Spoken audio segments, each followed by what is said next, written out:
Hello students, welcome to the lecture of 11th class Mechanical Properties of Solids. So ఈ లెక్చర్లో మనం ఏం తెలుసుకోబోతున్నాం అంటే సాలిడ్స్ అనేవి వాటి యొక్క మెకానికల్ ప్రాపర్టీస్ ఏ రకంగా ఉండబోతున్నాయి అనేది మనం తెలుసుకోబోతున్నాం. చాలా సింపుల్గా, అంటే మీకు ఫిజిక్స్ అంటే జనరల్గా చాలామందికి చాలా భయం ఉంటుంది. సో ఈ టాపిక్ విన్న తర్వాత మీకు ఈ మెకానికల్ ప్రాపర్టీస్ ఆఫ్ సాలిడ్స్ అనే టాపిక్లో మాత్రం మీకు మంచి క్లారిటీ వస్తుంది. So let us start our session. Okay, so we have studied in the previous చాప్టర్స్లో మీరు చూసింది ఏంటి, రొటేషన్ ఆఫ్ ద బాడీస్ చూసాము. అంటే motion of the body related the motion of the body depends on how mass is distribute within the body. అంటే ఏదైనా ఒక వస్తువు కదలాలంటే అందులో ఉన్నటువంటి మాస్ ఏ రకంగా డిస్ట్రిబ్యూట్ అయ్యింది, ఆ బాడీలో మాస్ అనేది ఏ రకంగా డిస్ట్రిబ్యూట్ అయ్యింది, దాన్ని బట్టి ఆ వస్తువు యొక్క మూమెంట్ అనేది డిపెండ్ అవుతుంది. We restrict ourself to simpler situation of rigid bodies. మనం ఎప్పుడు కూడా అక్కడ ప్రీవియస్ లెక్చర్స్ అన్నింటిలో కూడా మనం బాడీని ఒక రిజిడ్ బాడీగా మనం ఊహించి మనం చేసాం. అసలు రిజిడ్ బాడీ అంటే ఏంటి? First of all we need to understand what is by rigid body. So rigid body అంటే అర్థం ఏంటంటే, మీరు ఒక బాడీ మీద, for example take this is మీరు ఒక ఉయ్యాలు తీసుకున్నారు, లేకపోతే ఒక రాడ్ తీసుకున్నారు. ఈ రాడ్ మీద మీరు ఒక ఫోర్స్ అప్లై చేశారు. ఇలా ఈ రాడ్ మీద మీరు ఒక ఫోర్స్ అప్లై చేశారు. ఇప్పుడు ఈ రాడ్ ఈ ఫోర్స్ని ఈక్వల్గా తీసుకుంటుంది. అంటే ఈ ఫోర్స్ అనేది ఈ రాడ్లో ఉన్న ప్రతి పార్టికల్ దగ్గరికి వెళ్తుంది. అంటే మీకు ఒక మనిషి ఫర్ ఎగ్జాంపుల్ తోసాడు అనుకున్నాం, అంటే మీరు ఒక రిజిడ్ బాడీ అయితే, అంటే మీరు ఇక్కడ జాగ్రత్తగా అబ్జర్వ్ చేయండి నేను చెప్పిన ఫినామినాని. ఒక హీరో ఒక విలన్ని కొట్టాడు. ఎక్కడ కొట్టాడు? పొట్టలో కొట్టాడు. సో పొట్టలో కొట్టినప్పుడు ఆ విలన్ ఏమవుతాడు? ఇక్కడ కొట్టినప్పుడు ఆ విలన్ సో ఇలా బెండ్ అయ్యి ఇలా ఎగురుతాడు, మన జనరల్గా తెలిసిన వాళ్ళు. సో ఇక్కడ ఏమైంది, ఫోర్స్ ఎక్కడ అప్లై చేశాడో ఆ పార్ట్ అనేది ఎక్కువ వెనక్కి వెళ్ళింది, మిగతా ఫోర్స్కి దూరంగా ఉన్నటువంటి కాళ్ళు తల కొంచెం ముందుగా ఉన్నాయి. సో ఈ రకంగా మన విలన్ ఎగిరి వెనక్కి పడతాడు. సో కానీ అదే హీరో ఏదైనా ఒక స్టిక్ని కొట్టాడు అనుకోండి, ఒక స్టిక్ని కొట్టినప్పుడు ఆ స్టిక్ ఏమవుతుంది, ఎక్కడున్న స్టిక్ ఎక్కడికి వెళ్తుంది. సో మీరు ఈ రెండిట్లో చిన్న తేడా అబ్జర్వ్ చేయొచ్చు. ఒక స్టిక్ని కొట్టినప్పుడు ఆ స్టిక్ అనేది ఇక్కడ కొట్టల సెంటర్లో కొట్టాడు, కానీ స్టిక్ అనేది సేమ్ అలాగే స్ట్రైట్గా వెనక్కి వెళ్ళిపోతుంది. సో దీన్ని రిజిడ్ బాడీ మూమెంట్ అంటారు. ఇది యాక్చువల్గా జరిగేది ఫినామినా. అంటే మనం ముందు చాప్టర్ 7 దాకా చూసింది ఏంటంటే ఈ రకమైన మోషన్ అనమాట. అంటే ఒక బాడీని ఒక ఫోర్స్ అప్లై చేసినప్పుడు ఆ ఫోర్స్ అనేది అన్ని పార్టికల్స్కి సమానంగా వెళ్తుంది అని తీసుకునే కాన్సెప్ట్ రిజిడ్ బాడీ. కానీ ఎలాస్టిక్ అంటే మనం ఇప్పుడు ఈ మెకానిక్స్ ప్రాపర్టీస్లో మనం ఏం చూస్తామంటే ఆ ఫోర్స్ అనేది ఎక్కడ అప్లై చేస్తాం ఆ పార్టికల్ ఎక్కువ తీసుకుంటుంది, ఆ ఫోర్స్కి దూరంగా ఉండేవి ఆ ఫోర్స్ని తక్కువగా తీసుకుంటాయి అనేది ఇంకో కాన్సెప్ట్. అంటే కొంచెం డెప్త్లోకి వెళ్ళి చూస్తే యాక్చువల్గా జరిగేది అదనమాట. సో ఇప్పుడు మనం ఒక రిజిడ్ స్టీల్ బార్ చూసాం. అది మనం ఏమనుకుంటాం, ఎక్స్టర్నల్ ఫోర్స్ అప్లై చేసినప్పుడు అది అన్ని వైపులా ఒకేలాగా అది రిజిడ్ బాడీ కాదు. ఇప్పుడు ఇది రిజిడ్ బాడీ అవుతుంది, ఇది రిజిడ్ బాడీ కాదు. ఓకే, సో ఈ కేసు మనం ఇప్పుడు ఈ లెసన్లో మనం చూడబోయేది ఏంటంటే ఈ కండిషన్ని మనం చూడబోతున్నాము. సో ఈ కండిషన్ని మనం ఇంకాస్త డీటెయిల్గా స్టడీ చేయబోతున్నాము. A solid as a different shape and size. జనరల్గా సాలిడ్ అంటాం మనం దేనికైతే షేప్ సైజు ఫిక్స్ అయి ఉంటుందో, మారదో, అది సాలిడ్ అంటాం. In order to change or deform the shape or size of the body the force is required. ఇప్పుడు ఈ షేపు డిఫార్మ్ అయింది, ఇట్లా స్ట్రైట్గా ఉన్న ఆబ్జెక్టు కొంచెం బెండ్ అయింది. ఓకే, ఈ బెండ్ ఎందుకయింది? హీరో ఒక ఫోర్స్ అప్లై చేశాడు విలన్ మీద, ఒక గుద్దాడు. సో ఆ ఫోర్స్ వల్ల ఈ బాడీ డిఫార్మ్ అయింది. Okay, if you stretch A helical spring. ఇక్కడ ఇచ్చిన ఎగ్జాంపుల్ ఏంటంటే, మీరు ఒక చిన్న స్ప్రింగ్ అని తీసుకుంటారు. జనరల్గా మనందరికీ స్ప్రింగ్స్ అనేవి చాలా ఫెమిలియర్. ఒక హెలికల్ అంటే ఇలా ఉండే షేప్లో ఉండదని హెలికల్ స్ప్రింగ్ అంటారు. దాని యొక్క ఎండ్స్ని మీరు పుల్ చేసిన తర్వాత పుల్ చేయాలంటే మీరు కొంత ఫోర్స్ అప్లై చేయాలి. If you stretch the helical spring by gently pulling it's ends the length of the spring increases. ఇప్పుడు ఎప్పుడైతే మనం దీన్ని పుల్ చేస్తామో ఆబ్వియస్గా దీని లెంత్ అనేది ఇంక్రీజ్ అవుతుంది. మళ్ళీ దాన్ని వదిలేస్తే అది మళ్ళీ ఏమవుతుంది, ఎండ్స్ అనేవి వదిలేసాక మళ్ళీ దాని యొక్క ఒరిజినల్ సైజ్ అండ్ షేప్లోకి అది వచ్చేస్తుంది. ఈ రకమైన ఫినామినా అంటే ఏదైనా ఒక వస్తువుని మీరు పుల్ చేసినప్పుడు, దాని మీద ఫోర్స్ అప్లై చేసినప్పుడు అది డిఫార్మ్ అవుతుంది. అదే ఎలాంగేట్ అవ్వచ్చు లేదా కాంట్రాక్ట్ అవ్వచ్చు. సో డిఫార్మ్ అయిన తర్వాత మీరు ఫోర్స్ని రిమూవ్ చేసేసాక ఆ డిఫార్మేషన్స్ అనేవి మళ్ళీ అది వదిలేసి దాని ఒరిజినల్ షేప్లోకి వచ్చేస్తుంది. దాన్నే మనం ఏమంటామంటే అట్లాంటి డిఫార్మేషన్ని ఎలాస్టిక్ డిఫార్మేషన్. అలాంటి డిఫార్మేషన్ ఏమంటారు? Elastic deformation. ఇక్కడ చదవండి జాగ్రత్తగా. The property of a body by virtue of which it tend to regain it's original shape and size. So దీని యొక్క సైజ్ని షేప్ని మీరు ఏం చేశారు, డీఫార్మ్ చేశారు ఒక ఫోర్స్ అప్లై చేసి.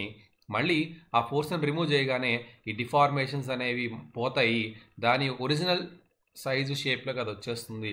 ఈ రకమైన డిఫార్మేషన్ అంటే మీరు ఫోర్స్ అప్లై చేయటం వల్ల దీనిలో ఒక డిఫార్మేషన్ వచ్చింది, కానీ ఆ డిఫార్మేషన్ పెర్మనెంట్గా లేదు. మీరు ఫోర్స్ రిమూవ్ చేయగానే అది రీస్టోర్ అయిపోయింది ఒరిజినల్ షేప్. అట్లాంటి డిఫార్మేషన్స్ మనం ఏమంటాం అంటే ఎలాస్టిక్ డిఫార్మేషన్స్ అంటాం. అట్లాంటి డిఫార్మేషన్స్ని మనం ఎలాస్టిక్ డిఫార్మేషన్స్ అంటాము. అలా కాకుండా ఒకవేళ సో ఏదైనా ఒక డిఫార్మేషన్ జరిగింది, ఫర్ ఎగ్జాంపుల్ చాలా మంచి ఎగ్జాంపుల్ మన చపాతీ పిండి. సో మీరు చపాతీ పిండి కలిపేటప్పుడు అందరూ కూడా ఇంట్లో చేస్తారు మదర్స్. సో కలిపేటప్పుడు సో ఆ చపాతీని మీరు ఎట్లా కంప్రెస్ చేస్తే, మీరు దాని మీద ఒక గుద్దారనుకోండి, మీ ఇంప్రెషన్స్ అలా దాని మీద పడతాయి. అలాగే చిన్నప్పుడు మీరు క్లేతో ఆడుకుని ఉంటారు, క్లేలో కూడా అంతే. మీరు ఎట్లా దాన్ని డిఫార్మ్ చేయాలి, దాని మీద ఒక ఫోర్స్ అప్లై చేసి దానిలో డిఫార్మేషన్ తీసుకొచ్చిన తర్వాత ఆ డిఫార్మేషన్ అనేది పెర్మనెంట్గా ఉండిపోతుంది. అందులో రీస్టోరేషన్ ఉండదు. జాగ్రత్తగా అర్థం చేసుకోండి. ఇక్కడ 2 థింగ్స్ జరిగాయి. స్ప్రింగ్ని నేను లాగాను, దాని మీద ఫోర్స్ అప్లై చేశాను, అది ఎలాంగేట్ అయ్యింది, మళ్ళీ ఫోర్స్ తీసేసాను, మళ్ళీ అది నార్మల్ షేప్లోకి వచ్చేసింది. అంటే అక్కడ డిఫార్మేషన్ అనేది రీస్టోర్ అయిపోయింది. కానీ ఆన్ ద అదర్ సైడ్ నేను ఒక క్లే మౌల్డ్ లేకపోతే క్లే కానీ లేదా చపాతీని కానీ కలిపేటప్పుడు నేను ఒక చపాతీని ఎట్లా ప్రెస్ చేస్తే అది అలా ఉండిపోతుంది, రీస్టోర్ అవ్వట్లేదు. సో దాన్ని ప్లాస్టిక్ డిఫార్మేషన్. సో ఎక్కడైతే original size and shape restore అయిపోతాయో దాన్ని ఎలాస్టిక్ డిఫార్మేషన్ అంటారు. ఆ రీస్టోర్ కాకపోతే దాన్ని plastic deformation. That is it will not recover. అది మళ్ళీ రికవర్ అవ్వదు, అలాగే ఉండిపోతుంది. సో మనకి తెలిసినటువంటి మంచి ఎగ్జాంపుల్స్ ఇస్ డౌ, అంటే మనం కలిపేటటువంటి పిళ్ళు ఏవైనా కావచ్చు. Clay is the ideal plastic materials అనమాట.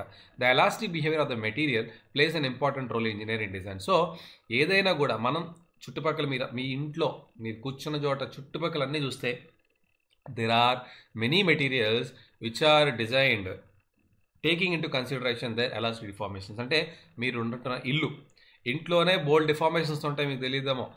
మీ రూఫ్ డిఫార్మ్ అవుతుంది, మీ యొక్క బీమ్, ఇంట్లో ఉన్నటువంటి బీమ్స్ డిఫార్మ్ అవుతాయి, కాలమ్స్ ఏవైతే ఉంటాయి అవి డిఫార్మ్ అవుతాయి.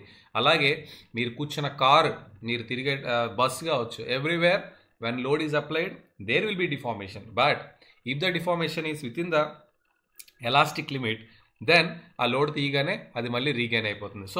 సో మన చుట్టుపక్కల ఉన్న అన్ని మెటీరియల్స్లో కూడా ఇంజనీరింగ్ మనం డిజైన్ చేసేదంతా కూడా ఇంజనీరింగ్ డిజైన్ చేస్తాం. ఈ డిజైన్కి దాని ఎలాస్టిక్ బిహేవియర్ అర్థం చేసుకుంటే, అంటే మెటీరియల్ ఎంతవరకు ఫోర్స్ పెడితే, ఒక మనిషి ఉన్నాడు, ఆయన కొట్టావు, ఆడు మళ్ళీ లేచి నిలబడగలిగాడు అనుకో, దట్ ఈస్ ఎలాస్టిక్ డిఫార్మేషన్. ఆయన కొట్టావు, ఇక ఆడి చెయ్యోగాలు ఇరిగిపోయింది, మళ్ళీ అతుక్కోదు కదా, దట్ ఈస్ ప్లాస్టిక్ డిఫార్మేషన్. అంటే నువ్వు ఒక మనిషిని కొట్టినా వాడి ఎలాస్టిక్ బిహేవియర్ కోల్పోకుండా కొడితే ఆడు మళ్ళీ లేచి నిలబడతారు. అలాగే బిల్డింగ్ అయినా, అలాగే మనం వాడే ప్రతి మెటీరియల్ అయినా కూడా, మన చుట్టుపక్కల ప్రతి మెటీరియల్లో కూడా ఒక లిమిట్ ఉంటుంది. ఆ లిమిట్ వరకే దాని మీద ఫోర్స్ అప్లై చేయాలి. దాటి అప్లై చేస్తే అది ఫెయిల్ అయిపోతుంది. కాబట్టి దాని ఎలాస్టిక్ బిహేవియర్ నీకు తెలిస్తే దాన్ని తగ్గట్టుగా దాన్ని డిజైన్ చేసుకోవచ్చు. For example while designing A building, knowledge of elastic property of material. So మనం బిల్డింగ్ డిజైన్ చేసేటప్పుడు మనం వాడే మెటీరియల్స్ అందరికీ తెలుసు, సిమెంట్, కాంక్రీట్, స్టీల్, ఇవన్నీ వాడతాం. సో ప్రతి మెటీరియల్ కూడా దాని మీద లోడ్ అప్లై చేస్తాం. ఇప్పుడు ఫర్ ఎగ్జాంపుల్ మీరు బిల్డింగ్ మీద ఏ లోడ్ అప్లై చేస్తారో, మంచం పెడతారు, రిఫ్రిజిరేటర్ పెడతారు, లేదా మీ స్కూల్లో బెంచెస్ పెడతారు, మీరు అందరూ లేచి దాని మీద కూర్చుంటారు, నిలబడతారు. సో బయట నుండి విండ్ లోడ్ వస్తుంది, లేకపోతే ఎర్త్క్వేక్ లోడ్ వస్తుంది. సో రకరకాల లోడ్స్ అన్నీ వస్తాయి బిల్డింగ్ మీదకి. సో అన్ని లోడ్స్ని అది తట్టుకుని నిలబడాలి. అంటే ఆ లోడ్, ఏ లోడ్ వచ్చినా కూడా ఆ లోడ్ అనేది దాని యొక్క ఎలాస్టిక్ బిహేవియర్ని దెబ్బతీయకుండా ఉన్నంత వరకు అది సేఫ్. దాని ఎలాస్టిక్ బిహేవియర్ని దెబ్బతీసిందా అది ఫెయిల్ అవుతుంది. అది ఫెయిల్ అయితే అందులో కూర్చున్న మనుషులు ఫెయిల్ అవుతారు. ఫెయిల్ అవడం అంటే ఇంకేం కాదు, దాని కింద పడిపోతారు, అంటే అయిపోయింది మన సినిమా. సో ఇలాగా మన ఎలాస్టిక్ బిహేవియర్ని అర్థం చేసుకోకుండా ఏదైనా మెటీరియల్ని వాడితే కనుక డెఫినెట్గా అది కొలాప్స్ అవుతుంది. కొలాప్స్ అయ్యి మనకి చాలా రిస్క్ని తీసుకొచ్చి పెడుతుంది. కాబట్టి ఈ ఎలాస్టిక్ బిహేవియర్ ఆఫ్ మెటీరియల్స్ చదవడం చాలా చాలా ఇంపార్టెంట్. సో మనకి ఎక్కువగా వాడేది ఏంటంటే స్టీలు, కాంక్రీటు మన చుట్టుపక్కల ఎక్కువ వాడతాం కాబట్టి సో దాని గురించి కూడా మనం తెలుసుకోవాలి. The same is true in the design of bridges, automobile, ropeway. మీరు చక్కగా ఏదైనా రోప్వే ఎక్కారు, సో రోప్వేలో రోప్ అనేది టెన్షన్లో ఉంటుంది. సో దాన్ని ఎంతవరకు టెన్షన్ తీసుకురావాలి, దానిలో ఎంత టెన్షన్ తీసుకురావాలి, దాన్ని ఎంత లోడ్ అప్లై చేయాలి అనేది కూడా మనం డిజైన్ చేసుకోకపోతే రోప్ తెగిందంటే మనకి ఎంత పడతాం. సో ఎవ్రీవేర్ ఆటోమొబైల్ కానివ్వండి, బ్రిడ్జెస్ కానివ్వండి, మన చుట్టుపక్కల ప్రతి మెటీరియల్ ఏదైనా మనం వాడుతున్న దాని యొక్క ఎలాస్టిక్ బిహేవియర్ అనేది మనం తెలుసుకునే దాన్ని వాడాలి. The same is true in the design of everywhere. So one could also ask, can we design an aeroplane which is very light but sufficiently strong? So మనం ఈ డిజైన్ అనేది, అంటే మనం ఇప్పుడు ఏదైతే ఎలాస్టిక్ డిజైన్ అనేది ఎక్కడెక్కడ అప్లై చేయొచ్చు. ఓకే, సో ఏరోప్లేన్ ఏదైనా, see whatever you are designing, it may be aeroplane, it may be an artificial limb, it may be anywhere. So we need to focus what are the loads that are coming on to that. Okay, so load అనేది ఎక్కువ వచ్చేటప్పుడు దాన్ని పక్కగా స్ట్రాంగ్గా చేయాలి. Load తక్కువ ఉన్నప్పుడు అంటే what is the load you are keeping, for what purpose we are using that material. So దాన్ని బట్టి దాని యొక్క డిజైన్ అనేది మనం అండర్స్టాండ్ చేయాలి. Why does railway track have a particular shape like I sections ఉంటాయి. సో రైల్వే ట్రాక్ మీరు ఎప్పుడు అబ్జర్వ్ చేస్తే కనుక రైల్వే ట్రాక్ ఎలా ఉంటుంది, మీరు సో పైన రైలు ఇలా ఉంటుంది, సో ఇలా కింద పట్టు మీరు అబ్జర్వ్ చేస్తే ఎప్పుడైనా రైల్వే ట్రాక్ని మీరు అబ్జర్వ్ చేస్తే it will be like this. So it is in I section. ఎందుకు ఐ సెక్షన్లో ఉంటుంది? ఐ సెక్షన్ ఇప్పుడు రైల్వే ట్రాక్ అమ్మా, ఇది ట్రాక్, ఇలా ట్రాక్ ఉంటుంది. సో ట్రాక్ మీరు అబ్జర్వ్ చేస్తే కనుక track will be in I section. So ఎందుకు రైల్వే ట్రాక్ ఐ సెక్షన్లో ఉంటుంది? Why is glass brittle while brass is not. So glass ఎందుకు బ్రిటల్గా ఉంది? గ్లాస్ అనేది అంటే బ్రాస్ అనేది బ్రిటల్ కాదు, గ్లాస్ అనేది బ్రిటల్. సో ఇది మెటీరియల్ ప్రాపర్టీ. ఒక్కొక్క మెటీరియల్కి ఒక్కొక్క ప్రాపర్టీ ఉంటుంది. అది దాని లోపల అంటే మెటీరియల్కి ఎందుకు ఆ ప్రాపర్టీ వచ్చిందంటే దాని లోపల పార్టికల్స్ ఎలా అరేంజ్ అయ్యాయి. సో గ్లాస్ లోపల గ్లాస్ పార్టికల్స్ ఉంటాయి, బ్రాస్ లోపల బ్రాస్ పార్టికల్స్ ఉంటాయి. ఈ పార్టికల్కి మధ్యలో ఇంట్రాక్షన్ ఎలా ఉంది, వీళ్ళ ఇంట్రాక్షన్ బట్టి మెటీరియల్ ప్రాపర్టీ ఉంటుంది. సో గ్లాస్ పార్టికల్ ఇద్దరు కష్టం వస్తే దగ్గరికి వస్తారు, వీళ్ళిద్దరూ సుఖంగా ఉన్నప్పుడు దూరంగా పోతారు. సో ఇది టెన్షన్ తీసుకోలేదు. సో కంప్రెషన్ తీసుకోగలదు. గ్లాస్ అనేది బ్రిటల్ మెటీరియల్ అంటే ఇక్కడ థింగ్ ఏంటంటే జాగ్రత్తగా అర్థం చేసుకోండి. గ్లాస్ పార్టికల్స్ వీళ్ళిద్దరు ఉన్నారు, వీళ్ళిద్దరూ ఎవడైనా ఈయన్ని కొట్టడానికి ఈయన్ని కలిపి ఎవడైనా కొట్టడానికి వస్తే వీళ్ళిద్దరు బాగా యాక్ట్ చేస్తారు. అదే వీడిని ఎవడైనా ఈడికో ఫ్రెండ్ దొరికారు అనుకోండి, వీళ్ళిద్దరు దూరం అయిపోతారు. సో ఇవి టెన్షన్ని తీసుకోలేవు, గ్లాస్ పార్టికల్స్ టెన్షన్ని తీసుకోలేవు. కానీ కంప్రెషన్ ఎవడైనా ఇద్దరు వచ్చి కంప్రెషన్ చేస్తే తీసుకోగలరు. సో అలాగే బ్రాస్ ఉంది, రెండింటిని తీసుకోగలదు, కంప్రెషన్ని తీసుకోగలదు, టెన్షన్ని తీసుకోగలదు. సో ఈ రకంగా మెటీరియల్ లోపల మెటీరియల్ పార్టికల్స్ మధ్యలో ఉన్నటువంటి బాండింగ్ ఇంటరాక్షన్స్ ఎలా ఉన్నాయి దాన్ని బట్టి మెటీరియల్ బిహేవియర్ డిపెండ్ అవుతుంది. సో గ్లాస్ ఎందుకు బ్రిటల్గా ఉందంటే అవి ఆ మెటీరియల్ పార్టికల్స్ అనేవి గ్లాస్ పార్టికల్స్ అనేవి టెన్షన్లో ఎఫెక్టివ్గా పనిచేసేలాగా అవి అరేంజ్ కాబడలేదు. సో బ్రాస్ అలా కాదు, టెన్షన్లో కూడా బాగా రెసిస్ట్ చేసే విధంగా బ్రాస్ పార్టికల్స్ అరేంజ్ అయ్యి ఉన్నాయి లోపల. సో ఈ రకంగా మనకి ప్రతి మెటీరియల్లో కూడా ఏదో ఒకటి మనకు తెలుసుకోవడం ఉంటుంది. Just let us move on to the second page. Okay, నా ఇక్కడ elastic behaviour of solids. So ఏదైనా ఒక సాలిడ్ ఒక లోడ్ పెట్టినప్పుడు దాని యొక్క బిహేవియర్ అంటే ఎప్పుడైనా మీరైనా ఎవరైనా బిహేవియర్ ఉంటుంది, ప్రతి ఒక్కరికి ఒక బిహేవియర్ ఉంటుంది. సో మీ బిహేవియర్ ఎప్పుడు బయటపడుతుంది? మిమ్మల్ని ఒక టఫ్ సిచ్యువేషన్లో పెట్టినప్పుడు మీరు ఎట్లాగా దాన్ని రెస్పాండ్ అవుతుంది, దాన్ని ఎలా తీసుకున్నారు అనే దాని బట్టి మీ బిహేవియర్ ఉంటుంది. అలాగే సాలిడ్ యొక్క బిహేవియర్ తెలియాలన్నా సాలిడ్ని కూడా ఒక టఫ్ సిచ్యువేషన్లో పెట్టాలి. You know that solid each atom or molecule సాలిడ్లో నేను ఆల్రెడీ చెప్పిన ఇంట్రాక్షన్ అని చెప్పాను ప్రీవియస్ పేజ్లో. సో ఇక్కడ సాలిడ్లో ప్రతి పార్టికల్ పక్కన పార్టికల్ ఉంటుంది. ఈ రకంగా పార్టికల్స్ అనేవి ఒకదాంతో ఒకటి ఇంట్రాక్ట్ అవుతూ ఉంటాయి. సో వాటి మధ్య ఒక అట్రాక్షన్ ఫోర్స్ ఉంటుంది, surround by neighbourhood atoms and molecules ఉంటాయి.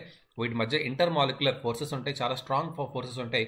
సో దీనివల్ల ఇది ఒక స్టేబుల్ ఈక్విలిబ్రియం అంటే సాలిడ్ లోపల పార్టికల్స్ పడిపోట్ల ఒకదాంతో ఒకటి పట్టుకుని కూర్చోవడం వల్ల ఒక స్టేబుల్ ఈక్విలిబ్రియం పొజిషన్ అంటే అర్థం ఏంటంటే వీటి మధ్య ఒక ఫోర్స్ ఆఫ్ అట్రాక్షన్ ఉండటం వల్ల ఇవన్నీ కూడా ఒక రోబోస్ట్గా నిలబడతాయి, ఒక షేప్లో అలాగే ఉంటాయి, షేప్ కోల్పోవు. ఎందుకు షేప్ కోల్పోవట్లేదంటే వీటి మధ్య ఉన్నటువంటి inter molecular are inter atomic forces. ఈ ఫోర్సెస్ వల్ల ఇది ఒక స్టేబుల్ ఈక్విలిబ్రియం పొజిషన్లో ఇది ఒక ఈక్విలిబ్రియంలో సస్టైన్ అవుతున్నాడు, దాని షేప్ దాని యొక్క సైజుని కాపాడుకోవడంలో. When solid is deformed the atom molecules are display from their equilibrium positions. అంటే ఇప్పుడు జాగ్రత్తగా వినండి. ఇప్పుడు లోపల అంటే మనం పార్టికల్స్ని అబ్జర్వ్ చేద్దాం, ఒక పార్టికల్ని అబ్జర్వ్ చేద్దాం. అంటే ఫర్ ఎగ్జాంపుల్ ఇది ఒక స్టీల్ అనుకుందాం. ఈ స్టీల్ లోపల ఇలాగా పార్టికల్స్ ఉన్నాయి. జాగ్రత్తగా అర్థం చేసుకుంటే ఇది అర్థమైపోతే మీకు చాలా కాన్సెప్ట్ క్లారిటీ వచ్చేస్తుంది. సో ఇలా స్టీల్ పార్టికల్స్ ఉన్నాయి. ఈ స్టీల్ పార్టికల్స్ మీద నేను ఎక్కడో ఒక చోట లోడ్ పెట్టాను. సో వీడి నెత్తి మీద కరెక్ట్గా లోడ్ వచ్చింది. సో అప్పుడు ఏమవుతుందంటే మేజర్గా వీడి నెత్తి మీద లోడ్ వచ్చింది కాబట్టి వీడి ముందు కిందకి వెళ్తాడు, బాగా కిందకి వెళ్తాడు. వీడి పక్కనోడు వీడి ఫ్రెండ్ కాబట్టి దగ్గరగా ఉన్నాడు కాబట్టి వీడు కొంచెం వీడికన్నా కాస్త పైకే ఉంటాడు కానీ కాస్త వీడు బెండ్ అవుతాడు. సో వీడు ఇంకాస్త తక్కువ బెండ్ అవుతాడు, ఓకే. అలాగే ఇటు కూడా అంతే, వీడు తక్కువ, వీడు కొంచెం ఎక్కువ, వీడు ఇంకాస్త ఎక్కువ, ఇలా అంటే ఇలాగున్న పార్టికల్స్ అన్నీ కూడా ఈ రకంగా జరుగుతాయి అన్నమాట. సో ఎప్పుడైతే మనం లోడ్ పెడతామో ఈ పార్టికల్స్ అన్నీ కూడా ఈ రకంగా బెండ్ అవుతాయి, ఓకే. సో ఇప్పుడు ఏం జరిగింది, when the solid is deformed the atoms and molecules are displaced from their equilibrium position. So ఇది దీని యొక్క ఈక్విలిబ్రియం పొజిషన్ అమ్మ. ఎక్కడి నుంచి ఎక్కడ డిస్ప్లేస్ అయింది, ఇక్కడ డిస్ప్లేస్ అయింది. Okay, causing a change in inter atomic distances. So ఇలా ఎప్పుడైతే మారిందో దీనివల్ల ఇందాక వీటి రెండింటి మధ్య ఉన్న దూరం వేరు, ఇప్పుడు ఇలా చూసినప్పుడు వీటి మధ్య దూరం వేరు, అలాగే వీటి మధ్య దూరం వేరు. సో ఇలాగా వీటి దూరాలు అనేవి మారతాయి. So displace from the equilibrium position causing change in inter atomic distances when the deformed force is removed. ఇప్పుడు వీడు వెళ్ళిపోయాడు, మళ్ళీ ఈ ఫోర్స్ వెళ్ళిపోయింది, మళ్ళీ బయటికి వెళ్ళిపోయిన తర్వాత ఏమవుతుంది, so the inter atomic forces tend to drive them back. So ఎప్పుడైతే వీడు వెళ్ళిపోయాడో మళ్ళీ వీళ్ళందరూ కూడా వీడి మధ్య ఒక ఇంటర్ అటామిక్ ఫోర్స్ ఉంది కాబట్టి మళ్ళీ సేమ్ ఈ పొజిషన్లోకి వచ్చేస్తాయి. అన్ని అందరూ కూడా మళ్ళీ సేమ్ పొజిషన్లోకి వచ్చేసి ఇది మళ్ళీ పాత పద్ధతిలోకి వచ్చేస్తుంది, పాత షేప్లోకి, పాత సైజులోకి, పాత అరేంజ్మెంట్లోకి వచ్చేస్తుంది అనమాట. Okay, thus the body regains its original shape and size. The restoring mechanism can be visualized by taking a model. So ఇక్కడ ఈ మోడల్ చెప్పాడు, ఇది నేను ఎక్స్ప్లెయిన్ చేసింది మీకు ఈజీగా అర్థమవుతుంది అనుకుంటున్నాను. సో దీన్ని బట్టి అంటే ఒక స్ప్రింగ్ ఉందనుకోండి, ఆ స్ప్రింగ్ నుంచి దీన్ని దూరంగా లాగినప్పుడు ఈ స్ప్రింగ్స్ అన్నీ ఎన్లార్జ్ అవుతాయి. దేన్నైతే నువ్వు లాగావో అది ఎక్కువ ఎక్స్పాండ్ అవుతుంది, మిగతా కొంచెం తక్కువ ఎక్స్పాండ్ అవుతాయి.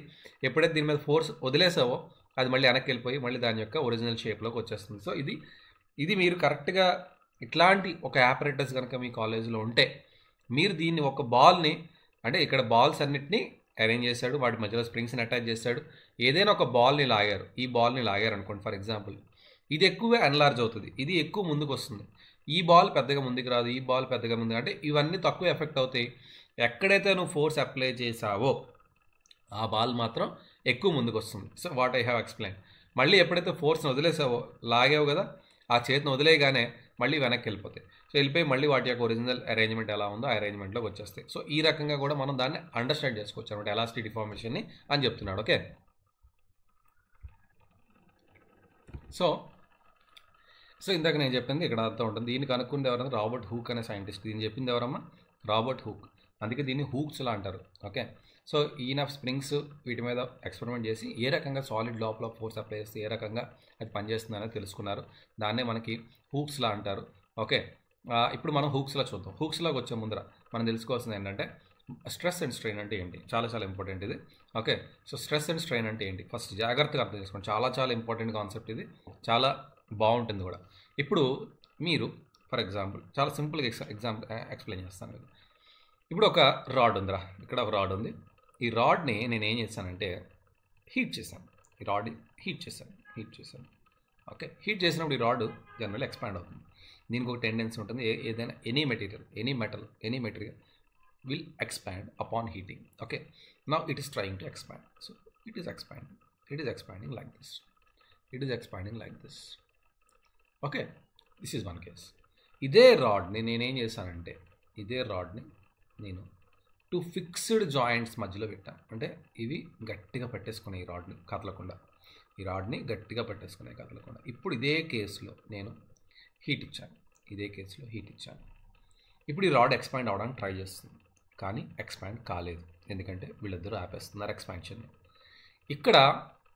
ఇందులో ఎవడు ఆపేవాడు లేడు, చక్కగా ఎక్స్పాండ్ అవుతున్నాడు.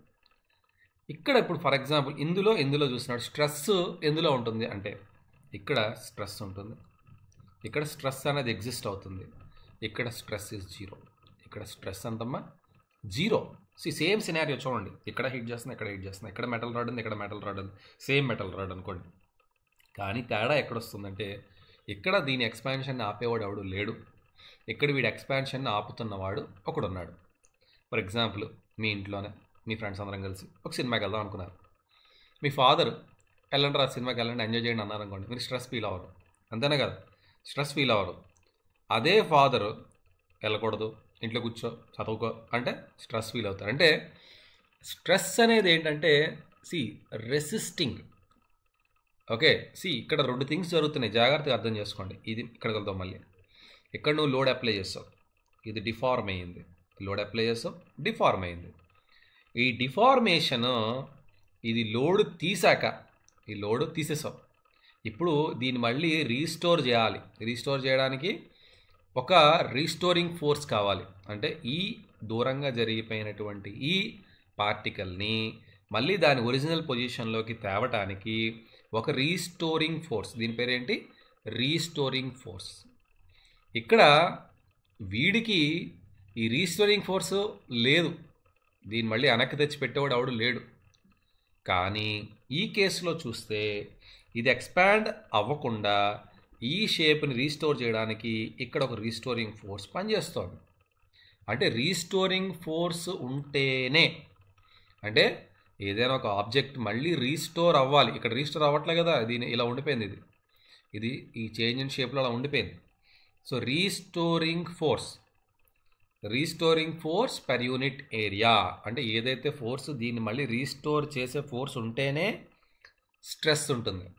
రీస్టోరింగ్ ఫోర్స్ లేకపోతే స్ట్రెస్ ఉండదు. ఫోర్స్ బై ఏరియా కాదు, చాలామంది తప్పు చేస్తారు. ఏంటంటే మనం అప్లై చేసే ఫోర్స్ మనం ఇక్కడ వాడము, స్ట్రెస్ని ఫైండ్ చేయడానికి మనం అప్లై చేసే ఫోర్స్ వాడకూడదు, రీస్టోరింగ్ ఫోర్స్ వాడాలి. కానీ రెండు ఈక్వలే ఉంటాయి. Applied force is equal to restoring ఫోర్సే, రెండు ఈక్వలే. కానీ చాలా తేడా ఏంటంటే మనం అప్లైడ్ ఫోర్స్ వాడము. రీస్టోరింగ్ ఫోర్స్ ఉంటేనే స్ట్రెస్ ఉంటుంది, రీస్టోరింగ్ ఫోర్స్ లేకపోతే స్ట్రెస్ ఉండదు. Okay, if the force is applied and A is the area of the cross section. ఇక్కడ మళ్ళీ చాలా ఇంపార్టెంట్ ఇంకోటి మనం ఏం చూడాలంటే area of cross section. Okay, ముందుకెళ్ళే కొద్దీ మీకు అర్థమవుతుంది. ఇప్పుడు ఒక ఆబ్జెక్ట్ తీసుకోండి, 3D ఆబ్జెక్ట్ తీసుకోండి. ఇలా ఒక 3D ఆబ్జెక్ట్ ఉంది. ఓకే, ఒక రాడ్ ఉంది. సో ఈ రాడ్ మీద నేను ఏం చేశానంటే ఫోర్స్ అప్లై చేశాను. ఈ రాడ్ మీద నేను ఏం చేశాను, ఒక ఫోర్స్ అప్లై చేశాను. ఇప్పుడు ఫోర్స్ ఇట్ అప్లై చేశాను. ఓకేనమ్మా, ఫోర్స్ ఇట్ అప్లై చేశాను అంటే ఫైబర్స్, అంటే నేను ఏరియా ఏది తీసుకోవాలి, ఈ ఏరియా తీసుకోవాలి.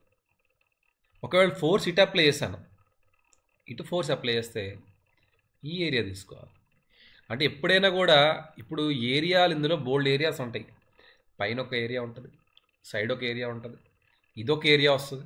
ఇలా తీసుకుంటే అంటే నువ్వు ఎటుపక్క ఫోర్స్ అప్లై చేసావు దానికి పర్పెండిక్యులర్, అంటే అది ఏ సర్ఫేస్ మీదకి వెళుతోంది, అంటే ఆ ఫోర్స్ అనేది ఏ సర్ఫేస్ నుండి పాస్ అవుతోంది. ఇప్పుడు ఇక్కడ ఫోర్స్ ఎవడు తీసుకుంటున్నాడు, ఈ సర్ఫేస్ తీసుకుంటుంది.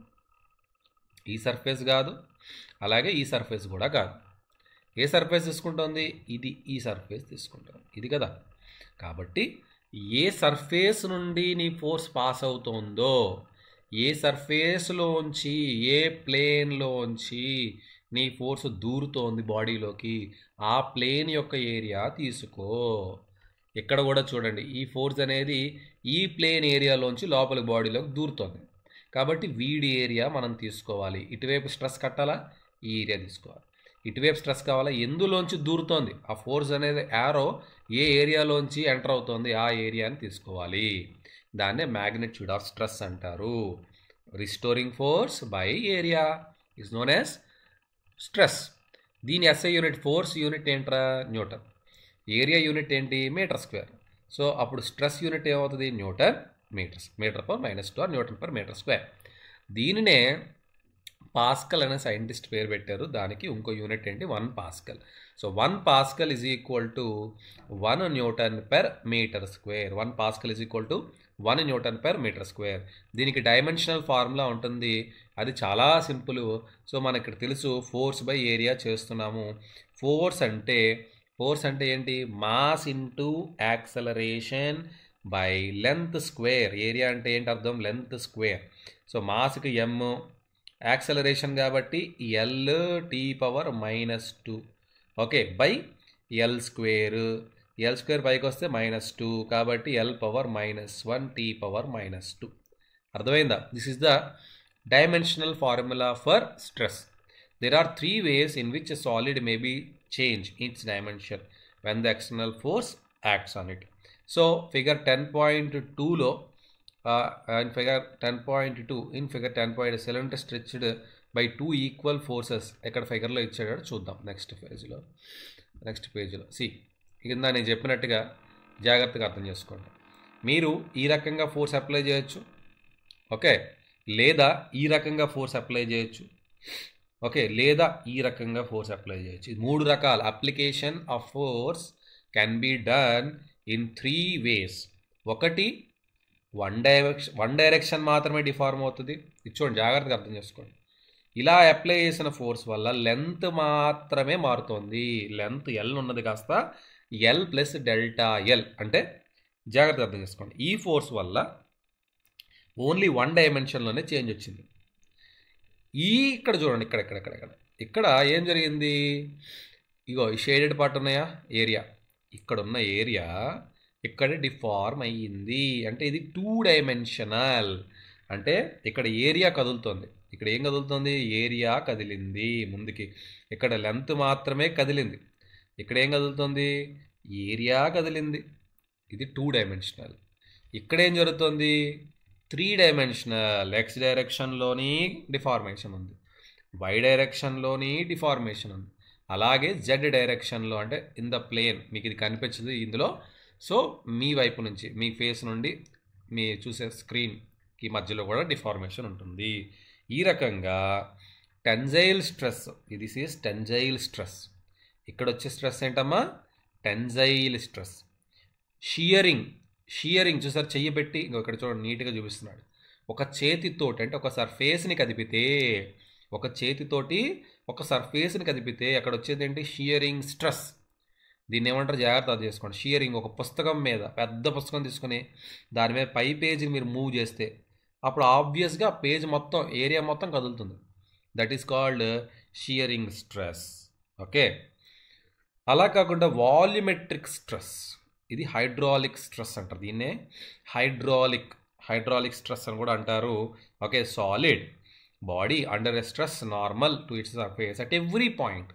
ఎక్స్ అనుకోండి, వై అనుకోండి, Z, every point it has all around stress ఉంటే దాన్ని హైడ్రాలిక్ స్ట్రెస్ అంటారు. అర్థమైందా? ఈ 3 పాయింట్లు ఇక్కడ చదివాం కాబట్టి ఇక్కడికి వద్దాం మళ్ళీ. సో ఇప్పుడు మనం ఫస్ట్ దాంట్లో జరుగుతుంది ఏంటంటే, సిలిండర్ మీద, అంటే ఫర్ ఎగ్జాంపుల్ ఒక సిలిండర్ ఉంది ఇలాగా, దీని మీద 2 రకాల, ఇప్పుడు సిలిండర్ తీసుకుందాం. ఒక సిలిండర్ తీసుకుంటే, సో ఒక సిలిండర్ ఉందమ్మా ఇలాగా. ఈ సిలిండర్ మీద నేను లోడ్ని నాకు నచ్చితే ఇలా పెడతా, ఇలా ఇటువైపు 2 వైపులా ఇలా పెడతా. లేదా నాకు ఇదే సిలిండర్ మీద I can apply A tension also. దీన్ని ఇలా కూడా లాగచ్చు. నేను లాగుతా లేకపోతే ప్రెస్ చేస్తాను, నా ఇష్టం, నా నచ్చిన లోడ్ పెడతా. ఇలా ఉన్న లోడ్ని మనం కంప్రెషన్ లోడ్ అంటాం, ఆర్ కంప్రెసివ్ లోడ్ అంటాం. ఇది టెన్జైల్ లోడ్ అంటాం. ఈ టెన్జైల్ లోడ్లో వచ్చే స్ట్రెస్ ఈజ్ టెన్జైల్ స్ట్రెస్. ఇక్కడ వచ్చేది కంప్రెసివ్ స్ట్రెస్. సో ఇది కంప్రెస్ చేస్తూ వచ్చేది కంప్రెసివ్ స్ట్రెస్. అంటే నువ్వు లోడ్ ఎలా అప్లై చేస్తున్నావు, ఓకే, నువ్వు ఏరియాలోకి ఎలా వెళ్తున్నావు, 2 వైపులా నొక్కేసావా, అది కంప్రెసివ్ స్ట్రెస్. 2 వైపులా స్ట్రెచ్ చేసావా, లాగావా, అది టెన్జైల్ స్ట్రెస్. ఓకే, సో ఈ రకంగా సో క్రాస్ సెక్షన్ ద్వారా నీకు ఎలా వస్తుంది ద రీస్టోరింగ్ ఫోర్స్. ఇక్కడ చూడండి, జాగ్రత్తగా అర్థం చేసుకోండి, జాగ్రత్త, చాలా మంచి లాజిక్ ఉంది ఇక్కడ. చాలా మంచి లాజిక్ ఏంటంటే, ఇప్పుడు నేను ఇక్కడ అప్లై చేస్తుంది కంప్రెసివ్ అనుకోండి, జాగ్రత్తగా అర్థం చేసుకోండి. నేను దీని మీద కంప్రెసివ్ లోడ్ అప్లై చేశానమ్మా, కంప్రెసివ్ లోడ్ అప్లై చేశాను. ఓకే, కానీ మనకి స్ట్రెస్ అంటే అప్లైడ్ లోడ్ కాదు కదా, అప్లైడ్ ఫోర్స్ కాదు కదా, రీస్టోరింగ్ ఫోర్స్. దీనిలో కంప్రెషన్ అప్లై చేసినప్పుడు దీని రీస్టోరింగ్ ఫోర్స్ ఎలా ఉంటుందిరా? సో దీని రీస్టోరింగ్ ఫోర్స్ ఎలా ఉంటుంది, ఎటు నుంచి ఎటు ఉంటుంది? ఇప్పుడు దీనికి ఆపోజిట్గా ఉంటుంది, అంటే ఇలా. ఇది రీస్టోరింగ్ ఫోర్స్. ఇది అప్లైడ్ ఫోర్స్ అయితే, ఇదేంటిది? Restoring force. రీస్టోరింగ్ ఫోర్స్ కదా మనకి లెక్క. కాబట్టి ఈ సింబల్లో కనిపించే దాన్ని మనం కంప్రెసివ్ స్ట్రెస్ అంటాం. ఇది కంప్రెసివ్ స్ట్రెస్. అంటే చూడడానికి టెన్షన్లా కనిపిస్తుంది, కానీ కథ వేరే. దానికన్నా ముందు దాని మీద కంప్రెషన్ అప్లై చేసాం, కానీ మన స్ట్రెస్ చూసేటప్పుడు రీస్టోరింగ్ ఫోర్స్ చూడాలి కాబట్టి రీస్టోరింగ్ ఫోర్స్ ఈ యారోలో ఉంటుంది. అలాగే ఒకవేళ నువ్వు టెన్షన్ అప్లై చేస్తే, అప్లైడ్ ఫోర్సు టెన్షన్ అయితే రీస్టోరింగ్ ఫోర్స్ ఏమవుతుంది? కంప్రెషన్ అవుతుంది. సో రీస్టోరింగ్ ఫోర్స్ ఏమవుతుంది? కంప్రెషన్ అవుతుంది. మనకి restoring force is our criteria. కాబట్టి సో రీస్టోరింగ్ ఫోర్స్ అనేది కంప్రెషన్లో కనిపిస్తుంది, కానీ ఇదేంటిది? Tensile force. This is what? Tensile stress. So చాలా ఇంపార్టెంట్. సింబల్స్ చూసి మోసపోతారు. సింబల్స్లో ఇది చూపిస్తాడు కానీ ఇది కంప్రెషన్లా కనిపించింది, కానీ ఇది రీస్టోరింగ్ ఫోర్స్. దీని అప్లైడ్ ఫోర్స్ ఏమై ఉంటుంది? టెన్షన్. అంటే కంప్రెషన్లా కనిపించేది టెన్జైల్ స్ట్రెస్, టెన్షన్లా కనిపించేది కంప్రెసివ్ స్ట్రెస్. చాలా ఇంపార్టెంట్ పాయింట్ ఇది. ఎక్కడ మీరు తెలుసుకున్నారో లేదు నాకు తెలియదు కానీ లేకపోతే గుర్తుపెట్టుకోండి. The restoring force per unit area in this case is called tensile stress. Okay, ఇక్కడ 10.2Aని వాడు ఏమంటున్నాడు? 10.2A. Okay, so 10.2A this is tensile stress. Okay, so వీటి చూపిస్తుంది రిస్టోరింగ్. ఇది టెన్జైల్ స్ట్రెస్ అన్నాడు కాబట్టి ఆబ్వియస్గా ఇది రిస్టోరింగ్ ఫోర్సే. ఇది రిస్టోరింగ్ ఫోర్స్ మనకి లెక్క. The restoring force per unit area is tensile. If the cylinder is compressed under the action of applied force, if the cylinder is compressed under the action of applied force, the restoring force per unit area is called compressive stress. Okay, so ఇక్కడ వాళ్ళు ఏం చెప్తున్నారు? The cylinder is stretched by 2 equal. Okay, ఇక్కడ వాళ్ళు see they are taking like this, but in reality what happens is the symbols are we need to take like this only, ఇలాగే తీసుకోవాలి. But anyways confusion అవ్వకుండా మీరు ఏంటంటే దీన్ని actual మీ textbook పరంగా, టెక్స్ట్ బుక్లో చెప్పిన దాని పరంగా యాక్చువల్గా అయితే రివర్స్లోనే తీసుకోవాలి. But as far as text book is concern, ఇక్కడ టెక్స్ట్ బుక్లో ఉన్న వరకు చెప్తున్నాను నేను. A cylinder is stretched by 2 equal forces. అంటే ఫస్ట్ ఏం జరిగిందమ్మా? సిలిండర్ని స్ట్రెచ్ చేశారట by 2 forces applied normal to its cross section. So ఈ క్రాస్ సెక్షన్కి నార్మల్గా, క్రాస్ సెక్షన్ ఇదే కదా, దీనికి నార్మల్గా సిలిండర్ని స్ట్రెచ్ చేశారట. సో మళ్ళీ చదువుతున్నానండి. A cylinder is stretched by 2 equal forces applied normal to its cross sectional area. లాగినప్పుడు వచ్చే రీస్టోరింగ్ ఫోర్స్ని టెన్జైల్ స్ట్రెస్ అని టెక్స్ట్ బుక్లో ఇచ్చాడు. సో టెక్స్ట్ బుక్లో ఉన్నంత వరకు మనం నేర్చుకోవాలి కాబట్టి okay, as far as text book is concern. So here ఇలా లాగి ఉన్నప్పుడు అంటే ఇలా టెన్షన్ అప్లై చేసినప్పుడు వస్తున్నటువంటిదే టెన్జైల్ స్ట్రెస్ అని టెక్స్ట్ బుక్లో ఉంది. బట్ ఇన్ ఫ్యూచర్ అంటే పెద్ద క్లాసెస్కి వెళ్ళిన తర్వాత you will get to know. As far as text book is concern I'm confining myself to this only. So దీన్నే టెన్షన్ అంటున్నారు, అదే ఇది రివర్స్లో ఉంటే కంప్రెషన్, అంతే టెక్స్ట్ బుక్ వరకు. Okay, so I'm not going beyond this is keep it aside for a while. So దీన్ని మనం తర్వాత చూద్దాం, దీని గురించి పట్టించుకోవద్దు. తర్వాత కొంచెం ఐఐటి జేఈ అడ్వాన్స్డ్లోకి వెళ్ళాక దీని మీద ఇంకా డెప్త్లోకి వెళ్తే అప్పుడు మీకు క్లారిటీ వస్తుంది. As far as text book is concern ఇది కంప్రెసివ్ స్ట్రెస్, ఇది టెన్జైల్ స్ట్రెస్. టెక్స్ట్ బుక్ వరకు మాత్రం చెప్తున్నాను నేను. Okay, now if the cylinder is compressed on the action of applied forces, so compress చేస్తే దాని కంప్రెసివ్ స్ట్రెస్, టెన్షన్లో పెడితే టెన్షన్ స్ట్రెస్ అంతే. ఓకే, వీటిని మనం ఏమంటామంటే లాంగిట్యూడినల్ స్ట్రెస్. ఎందుకు అంటామంటే లాంగిట్యూడినల్ స్ట్రెస్, ఇందులో లాంగెస్ట్ యాక్సిస్ ఏది? ఇప్పుడు చూడండి జార్, సిలిండర్ లాంగెస్ట్ యాక్సిస్ ఇదే కదా, లాంగెస్ట్ యాక్సిస్ అంటే అర్థం ఏంటంటే దీనిలో 3 యాక్సిస్లు ఉంటాయి. ఒకటి ఎక్స్ యాక్సిస్, ఇంకోటి వై యాక్సిస్ అనుకోండి, ఇది ఇంకోటి జెడ్ యాక్సిస్, ఇలా 3 X Y Z 3 axis. So long axis ఇదే కదా, కాబట్టి దీన్ని లాంగిట్యూడినల్ అంటే లాంగ్ యాక్సిస్ పైన ఫోర్స్ ఉంది కాబట్టి సో లాంగిట్యూడినల్ స్ట్రెస్ అంటాం. దాన్ని ఏమంటాం? Longitudinal stress. Okay, long axis మీద ఉంది కాబట్టి. Okay, if the in both the cases there is a change in the length of the cylinder. So compression apply చేయి లేదా టెన్షన్ అప్లై చేయి, లాంగ్ యాక్సిస్ ముందు ఎఫెక్ట్ అవుతుంది. సో లాంగ్ యాక్సిస్ అయితే elongate అవుతుంది లేదా కంప్రెస్ అవుతుంది. Okay, so the change in length, ఇక్కడ ఈ లెంత్ అనేది వేరీ అయ్యింది కదా, లెంత్ అనేది ఈ లాంగ్ యాక్సిస్ అనేది లెంత్ అనేది ముందు ఎల్ ఉండేది, ఈ లాంగ్ యాక్సిస్ యొక్క లెంత్ అనేది ముందు ఎల్ ఉండేది. ఈ ఎల్ కాస్త ఈ లోడ్ అప్లై చేయడం వల్ల అయితే ఎలాంగేట్ అవుతుంది. ఎప్పుడు నువ్వు టెన్షన్ పెడితే, నువ్వు టెన్షన్లో దాన్ని పెడితే అది ఎలాంగేట్ అవుతుంది బై డెల్టా ఎల్, ఎలాంగేషన్ అయింది. అదే కంప్రెషన్ చేస్తే అదే లోడ్ కంప్రెషన్ అయితే కంప్రెస్ అవుతుంది, so by delta L. So ఇలాగా కంప్రెస్ అయింది. సో అది ఎలాంగేట్ అయినా అవ్వచ్చు, కంప్రెస్ అయినా అవ్వచ్చు, depending on what kind of load. Tension పెడితే ఎలాంగేషన్, కంప్రెషన్ పెడితే ఇది కాంట్రాక్షన్, తగ్గుతుంది లెంత్. సో 2 చోట్ల చేంజ్ ఇన్ లెంత్ ఉంది. This is the change in length. Okay, ఇక్కడ ఇది change in length, this is the change in length. So change in length by original length, మనకి ఇక్కడ elongate కాక ముందు ఉన్న లెంత్ తీసుకోవాలి. Change in length by original length, పేరు original length. Original length అంటే మళ్ళీ మీరు ఏం చేస్తారంటే ఇది కాదు. ఫర్ ఎగ్జాంపుల్ 10 మీటర్ రాడ్ ఉంది. 10 మీటర్ రాడ్ 1 సెంటీమీటర్ ఎలాంగేట్ అయ్యింది. 1 సెంటీమీటర్ ఎలాంగేట్ అంటే 0.01 మీటర్ ఎలాంగేట్ అయ్యింది. ఓకే, 10 మీటర్ రాడ్ 1 సెంటీమీటర్ ఎలాంగేట్ అయినప్పుడు దీని స్ట్రెయిన్ ఏమవుతుంది? 0.01/10, అంతేగాని మళ్ళీ 10.01 వేయక్కర్లా. ఓకే, అర్థమైందా? సో ఈ రకంగా మనం change in length by original length is called strain. ఈ స్ట్రెయిన్ దేని వల్ల వచ్చింది? లాంగిట్యూడినల్ స్ట్రెస్ వల్ల వచ్చింది. కాబట్టి దీన్ని మనం ఏ స్ట్రెయిన్ అంటాము? Longitudinal strain. దీన్ని ఏమంటామమ్మా? Longitudinal strain. సో దీని ఫార్ములా ఇది. దీనికి యూనిట్స్ ఏముంటాయి? గమ్మత్ ఏంటంటే దీనికి యూనిట్స్ ఉండవు. ఎందుకు ఉండవు అంటే పైన నెత్తి మీద ఉన్నాడు మీటరే, నెత్తి కింద ఉన్నాడు మీటరే. సో న్యూమరేటర్ డినామినేటర్ 2 మీటర్స్ కాబట్టి లెంత్ కదా, 2 లెంత్స్ కాబట్టి క్యాన్సిల్ అయిపోయి దీనికి యూనిట్స్ ఉండవు. మరి డైమెన్షనల్ ఫార్ములా?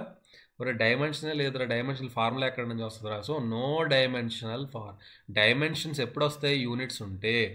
అరే యూనిట్సే లేవు రా బాయ్ దీనికి, డైమెన్షనల్ ఫార్ములా ఎక్కడికి వస్తుంది? So no dimensional formula. So దీనికి no units, no dimensional formula. However, if two equal and opposite deforming forces are applied parallel to the cross section, okay, area of the cylinder as shown. ఇప్పుడు ఇక్కడ ఇంకోటి ఏం చెప్తున్నాడంటే, ఇప్పుడు ఇదే cylinder నెత్తి మీద అంటే ప్యారలల్గా సర్ఫేస్కి పర్పెండిక్యులర్గా ఇందాక చూసాం. సర్ఫేస్కి ఇది పర్పెండిక్యులర్ ఇలాగా, అలా కాకుండా ఇలాగ అప్లై చేస్తే, ప్యారలల్గా అప్లై చేస్తే, ఓకే ఇలాగా అంటే ఈ ఫిజిక్స్ బుక్ మీద చేయబెట్టి ముందుకు దోసాం కదా, దిస్ ఇస్ ప్యారలల్ ఫోర్స్. ఇది సర్ఫేస్, ఈ సర్ఫేస్కి ప్యారలల్గా నువ్వు ఫోర్స్ అప్లై చేస్తున్నావు. అలాంటి ఫోర్స్ని మనం ఏమంటామంటే టాంజెన్షియల్ ఫోర్స్. దాన్ని ఏమంటాం మనం? Tangential force or shear force. దాన్ని ఏమంటాం? ఈ ఫోర్స్ని మనం ఏమంటాం అంటే shear force or tangential force. Tangential force. దీనివల్ల వచ్చే స్ట్రెస్ ఏమవుతుంది?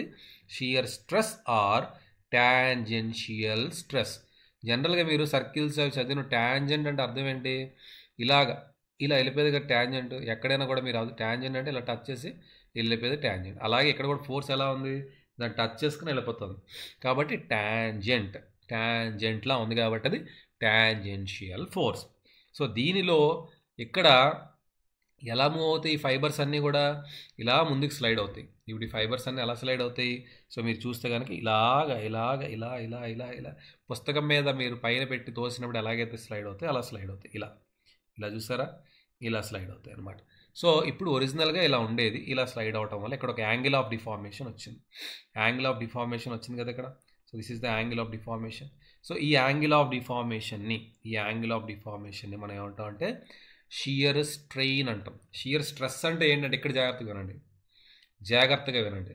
నేను ఇందాక లాంగిట్యూడినల్ స్ట్రెస్లో నేను ఫస్ట్ స్ట్రెస్ ఎక్స్ప్లెయిన్ చేసేటప్పుడు లోడ్ ఎందులోంచి దూరుతోందో ఆ ఏరియా తీసుకోమన్నాను. దేనికి? ఇది లాంగిట్యూడినల్ స్ట్రెస్కి. టాంజెన్షియల్ స్ట్రెస్కి ఎవడి నెత్తి మీద లోడ్ వెళ్తుందో, ఇప్పుడు ఎవడి నెత్తి మీద ఉంది లోడు? ఈడి నెత్తి మీద ఉంది లోడు, అంతేనా? కాబట్టి ఏ ఏరియా తీసుకోవాలి మనం? ఈ ఏరియా తీసుకోవాలి. ఎవడి మీద లోడ్ అప్లై అవుతోంది? ఇక్కడ లోడ్ లోపలికి ట్రావెల్ చేస్తుంది కాబట్టి ఎవడిలోంచి వస్తుందో అది లాంగిట్యూడినల్ స్ట్రెస్కి. టాంజెన్షియల్ స్ట్రెస్కి ఎవడి నెత్తి మేంచి లోడ్ వెళ్తుందో ఆడి ఏరియా తీసుకోవాలి. ఇక్కడ ఎవడి ఏరియా తీసుకోవాలి మనం? సో ఈ సర్కిల్ ఏరియా తీసుకోవాలి, సర్ఫేస్ ఏరియా తీసుకోవాలి. ఓకే, ఈ ఏరియా మెయిన్స్ వెళ్తుంది కాబట్టి దాని ఏరియా తీసుకోవాలి. That is shearing stress. అంటే ఇక్కడ ఒక లోడ్ ఎఫ్ అనే లోడ్ వెళ్ళిపోతుంది. ఈ లోడ్ ఎవడి మీద వెళ్తుంది? ఈ బ్లూ ఏరియాలోంచి వెళ్తుంది కాబట్టి దీని ఏరియా తీసుకుంటే then that is called what? Shear stress. దాన్ని ఏమంటాం మనం? Shear stress. దాన్ని మనం షియర్ స్ట్రెస్ అని కానీ లేదా టాంజెన్షియల్ స్ట్రెస్ అని కానీ అంటాము. ఓకే, సో అలాగే ఇక్కడ ఏం జరుగుతుంది? డిఫార్మేషన్ కూడా జరిగింది. అంటే ఈ ఫైబర్ ఎంత ముందుకు కదిలిందమ్మా? డెల్టా ఎక్స్ అనే డిస్టెన్స్ ట్రావెల్ చేసింది. ఇది delta X is the shear strain. దీన్ని ఏమంటాం మనం? Shear strain. Change in dimension shear strain by original length ఏంటి? ఎల్ కదా, ఇది తీసుకోవాలి. అంటే మనకి తీటానే మనం జనరల్గా this theta is called shear strain. ఈ తీటా కావాలంటే tan theta ఫార్ములా ఏంటి మనకి? What is tan theta formula? tan theta is equal to opposite side by adjacent side. So delta x is the opposite side, L is the adjacent side. So theta is a shear deformation. So shear strain is nothing but tan theta. So tan theta is equal to delta x by L. దీని unit టు మీటరే, దీని unit టు మీటరే, కాబట్టి దీనికి no units, no dimensions. Okay, are we clear? So ఇది shear strain, ఇది shear strain. Okay, shear stress అయిపోయింది, షియర్ స్ట్రెయిన్ అయిపోయింది. Where theta is the angular displacement of the cylinder from the vertical position నుంచి ఎంత ముందుకు వెళ్ళిందో ఆ యాంగిల్నే మనం ఏమంటాం? షియర్ స్ట్రెయిన్ అంటాము. ఓకే, ఇక్కడ ఏమంటున్నాడు? Usually theta is very small. అయితే జనరల్గా ట్యాన్ థీటా కానీ సైన్ థీటాకి మనకు రూల్ ఉంటుంది. ఏంటా రూల్ అంటే, when theta is small, when theta is approximately is equal to 0, then sine theta is equal to theta, tan theta is equal to theta. ఇది మనకు ఒక రూల్ ఉందన్నమాట. కాబట్టి ఇక్కడ డిఫార్మేషన్స్ అంటే చాలా పెద్ద పెద్ద యాంగిల్స్ ఉండవు, చాలా చిన్న చిన్న యాంగిల్స్ ఉంటాయి. ఓకే, సో కాబట్టి ఇక్కడ ట్యాన్ థీటాని కూడా తీసుకుంటారు. ట్యాన్ థీటాని అప్రాక్సిమేట్లీ థీటా కాబట్టి, so theta, so this is also equal to theta, theta is equal to delta X by L అని కూడా తీసుకోవచ్చు. ట్యాన్ థీటా బదులుగా థీటాని కూడా పెట్టచ్చు. Okay okay, next now See, it can be visualized when a book is pressed. ఇదంతా నేను explain చేసేస్తాను, మీకు అర్థమైపోతుంది, దీని చదివితే అర్థమైపోతుంది. ఓకే, మూడో దానికి వద్దాం ఇప్పుడు, bulk modulus. Okay, next is ఇది బల్క్ మాడ్యులస్ అంటారు దీన్ని. ఇది మాడ్యులస్ అప్పుడు వెళ్ళిపోతుంది ఏంటి, బల్క్ స్ట్రెస్ చూద్దాం. సో ఇక్కడ వాల్యూమ్ అంతా కూడా అప్లై చేసినప్పుడు ఏదైనా ఒక ఫోర్స్ని వాల్యూమ్ మొత్తం మీద, ఒక స్ట్రెస్ బాల్ ఉంది, చేతులు పెట్టి దాన్ని నొక్కేశారు, నొక్కినప్పుడు మీరు అన్ని వైపులా దాన్ని ప్రెస్ చేసేస్తారు కదా. స్ట్రెస్ బాల్ని ప్రెస్ చేసే ఒకటి ఫినామినా అర్థం చేసుకుంటే, దాని మీద అన్ని వైపుల నుంచి మీ చేతులతో ప్రెస్ చేసేస్తారు. సో ప్రెస్ చేసినప్పుడు దాని వాల్యూమ్ అనేది తగ్గుతుంది కదా, వాల్యూమ్ కంప్రెషన్ అవుతుంది కదా. సో దాన్నే హైడ్రాలిక్ కంప్రెషన్, దాన్ని ఏమంటాము? Hydraulic compression. జనరల్గా మనము ఎప్పుడైనా ఒక ఫ్లూయిడ్లోకి, మీరు ఎప్పుడైనా కూడా వాటర్లోకి దూకారు, స్విమ్మింగ్ పూల్లోకి దూకారు అనుకోండి. సో మీరు స్విమ్మింగ్ పూల్లో దూకినప్పుడు మీ బాడీ మీద వాటర్ అన్ని వైపుల నుంచి hydraulic stress, hydraulic load apply చేస్తుంది. మీ బాడీ మొత్తం అన్నిటికీ అన్ని వైపులా అది కంప్రెస్ చేస్తుంది. ఓకే, దాన్నే హైడ్రాలిక్ కంప్రెషన్ అంటారు. సో దానివల్ల ఏమవుతుందంటే జామెట్రికల్ షేప్, ఓకే, వాల్యూమ్ మారకపోయినా అది slides decrease in its volume without any change of its geometrical shape. So volumetric compression జరుగుతుంది. ఓకే, దాని యొక్క జామెట్రికల్ షేప్ మారకపోయినప్పటికీ కూడా దానిలో వాల్యూమెట్రిక్ కంప్రెషన్ అంటే ఇలా ఉన్నది ఇదే షేప్లో కంప్రెస్ అవుతుంది. ఈ ఫైబర్ ఎక్కడికి, ఈ ఫైబర్ ఎక్కడికి, ఈ ఫైబర్ ఎక్కడికి. సో ఇలా సేమ్ షేపే రీస్టోర్ అయ్యింది, కానీ ఆల్ రౌండ్ ఒక వాల్యూమెట్రిక్ కంప్రెషన్, చిన్న కంప్రెషన్ అనేది వస్తుంది అనమాట. అంటే షేప్ మారకూడదు, జాగ్రత్తగా అర్థం చేసుకోండి. Shape change without change of its geometrical shape. So geometrical ఇదే షేప్లో ఇది కూడా ఉంది, కంప్రెస్ అయిన తర్వాత అలాగే ఉంది, కంప్రెస్ కాకముందు అలాగే ఉంది. సో సేమ్ జామెట్రికల్ షేప్ని మెయింటైన్ చేస్తూ ఇందులో డిఫరెన్స్ ఇన్ ద వాల్యూమ్ వచ్చింది, దాన్ని డెల్టా వి అంటాడు. ఆ చేంజ్ ఇన్ వాల్యూమ్ని డెల్టా వి అంటాడు. సో ఎప్పుడైతే మనం ఈ లోడ్ని తీసేస్తామో అది రీస్టోర్ అవుతుంది, మళ్ళీ ఒరిజినల్ షేప్కి వస్తుంది. Okay, so the restoring force per unit area. Okay, ఏదైతే ఈ restoring force per unit area ఉంటుందో దాన్ని మనం ఏమంటామంటే that is called hydraulic stress. దాన్నే మనం ఏమంటాం హైడ్రాలిక్ స్ట్రెస్. సో మనం ఏదైతే హైడ్రాలిక్ ప్రెషర్ పెడతామో ఆ ప్రెషర్కి ఇది ఈక్వల్గానే ఉంటుంది, కాకపోతే ఆపోజిట్ రెస్టోరింగ్ కదా మనం చూడాల్సింది. సో ఇక్కడ వాల్యూమెట్రిక్ స్ట్రెయిన్ అంటే ఇక్కడ change in volume is delta V అయితే, ఒరిజినల్ వాల్యూమ్ వి అయితే that is called volumetric strain. ఇక్కడ కూడా అంతే, వాల్యూమే, ఇది కూడా వాల్యూమే, దీని యూనిట్ మీటర్ క్యూబే, దీని యూనిట్ మీటర్ క్యూబే. కాబట్టి ఇది క్యాన్సిల్ అయిపోతుంది, ఇది కూడా no units, no dimension. Okay, it has no units or no dimensional formula. Okay, next is Hooke's law. Next ఏంటమ్మా? Hooke's law. Very very important law ఇది. మీరు ఇప్పుడే కాదు, మీరు రేపు ఉదయం గ్రాడ్యుయేషన్ చేసినా, ఇంజనీరింగ్ చేసినా, ఎక్కడికి వెళ్ళినా కూడా ఇవి ఉంటాయి, ఇవి వదలదు. ఓకే, సో హూక్స్ లా ఏంటో చూద్దాం. So stress and strain take different forms in situations depicted in the figure. See ఇక్కడ స్ట్రెస్ స్ట్రెయిన్ ఒక మెటీరియల్ తీసుకొని ఆ మెటీరియల్ మీద లోడ్ అప్లై చేసినప్పుడు ఆ మెటీరియల్లో వేరియస్ టైంలో లోడ్కి కరస్పాండింగ్ స్ట్రెస్ ఎంత స్ట్రెయిన్ ఎంత అని కట్టి దాన్ని ఒక గ్రాఫ్లో రిప్రజెంట్ చేస్తే ఈ గ్రాఫ్ వచ్చింది, ఈ ఫిగర్ వచ్చింది. Okay, of a metal, any metal. Okay, any metal తీసుకోండి.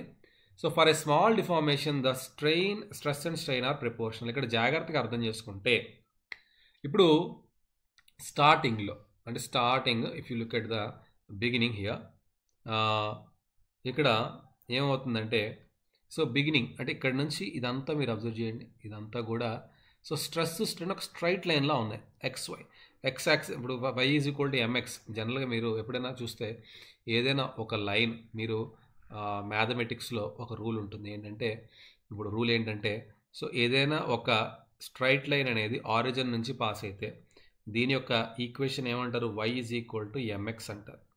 దీని యొక్క ఈక్వేషన్ ఏమంటారు, y is equal to mx. ఎప్పుడైనా కూడా ఏదైనా ఒక స్ట్రైట్ లైన్ ఆరిజిన్ నుంచి పాస్ అయితే దాని యొక్క general equation is y is equal to mx. ఇక్కడ y ఏముంది, స్ట్రెస్ ఉంది. వైలో ఏముంది, స్ట్రెస్ ఉంది. ఎక్స్లో ఏముంది, స్ట్రెయిన్ ఉంది. Okay, stress is equal to mass in m into strain. m అంటే మాస్ కాదు, సారీ ఆగండి, స్లోప్. సో m అంటే స్లోప్.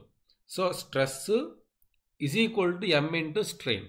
మరి m ఏంటంటే m ఇంకేదో కాదు, దీని యొక్క స్లోప్ కావాలి, అంతే కదా, దీని యొక్క స్లోపే కదా కావాలి.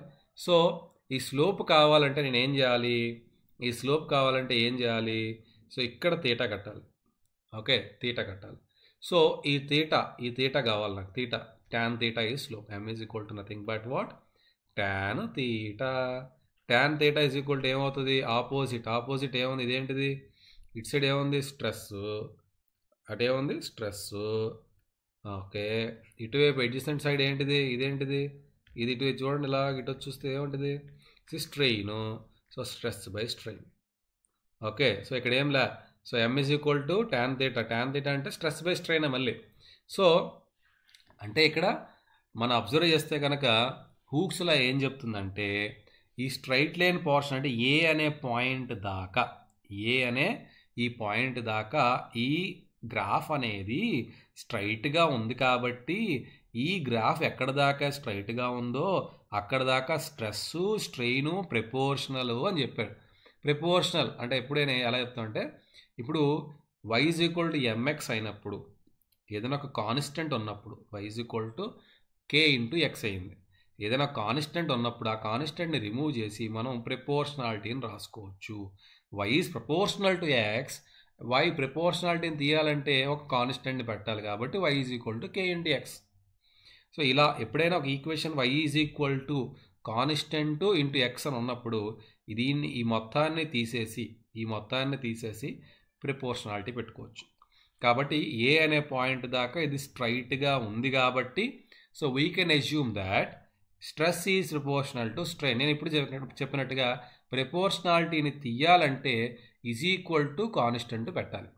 ప్రపోర్షనాలిటీని తీయాలంటే ఫస్ట్ ఈజ్ ఈక్వల్ టు పెట్టాలి, పక్కన ఒక కాన్స్టెంట్ కూడా పెట్టాలి. Where K is called proportionality constant అంటారు. దీన్ని ఎప్పుడైనా కూడా ప్రపోర్షనాలిటీని రిమూవ్ చేయాలంటే ఈజ్ ఈక్వల్ టు ఒకటి, పక్కన కాన్స్టెంట్ ఒకటి పెట్టుకోవాలి. సో ఇది తీసేసి is equal to K constant into strain. ఈ కే కావాలి నాకు. కే కావాలంటే ఏం చేయాలి, ఈ స్ట్రెయిన్ ఇటు తెచ్చేసేయండి. So K is equal to ఏమవుతుంది, stress by strain. K is equal to stress by strain. So ఈ స్ట్రెస్ బై స్ట్రెయిన్ రేషియోనే మనం ఏమంటాం, modulus of elasticity, MOE, modulus of elasticity. Very very very very important, చాలా మన engineering డిజైన్లో దీనికి చాలా ప్రాముఖ్యత ఉంది, చాలా ఇంపార్టెన్స్ ఉంది. ప్రతి మెటీరియల్ యొక్క modulus of elasticity will speak the strength of that material. Okay, Hooke's law is an empirical law, దీనికి ప్రూఫ్ లేదు. ఎంపిరికల్ అంటే అర్థం ఏంటంటే ఎక్స్పెరిమెంటల్ డిటర్మినేషన్సే తప్ప ఎందుకు అలా వచ్చింది అనేది చెప్పలేము. లాజికల్ డెరివేషన్స్ ఉండవు. ఎంపిరికల్ ఫార్ములాకి ఎక్స్పెరిమెంటల్ అబ్జర్వేషన్సే తప్ప ఓకే లాజికల్గా ఏదో ఒక మ్యాథమెటిక్స్ వాడి ప్రూవ్ చేయడం ఉండదు. This is an empirical law and is found valid for most of the material. When testing చేసేటప్పుడు చాలా మెటీరియల్స్కి ఈ లా అనేది అప్లికబుల్ అయ్యింది. However there are some materials, కొన్నిటికి మాత్రం అప్లికబుల్ కాలేదు. మెజారిటీ ఆఫ్ మెటీరియల్కి వ్యాలిడ్ అయ్యింది కానీ అన్నిటికీ అవ్వలేదు. అన్నిటికీ లీనియర్ రిలేషన్షిప్ లేదు. ఇది లీనియర్ రిలేషన్షిప్ అంటే ఇదే, దిస్ ఈజ్ లీనియర్ రిలేషన్షిప్. అంటే y = mx అనే ఫామ్లో రావటాన్నే లీనియర్ రిలేషన్షిప్ అంటారు. అన్ని మెటీరియల్స్కి లీనియర్ రాలేదు, కొన్నిటికి ఇలా కర్వ్ వచ్చేసింది, కొన్నిటికి ఇలా కర్వ్ వచ్చేసింది, ఇలా ఇలా వచ్చింది, ఇలా వచ్చింది.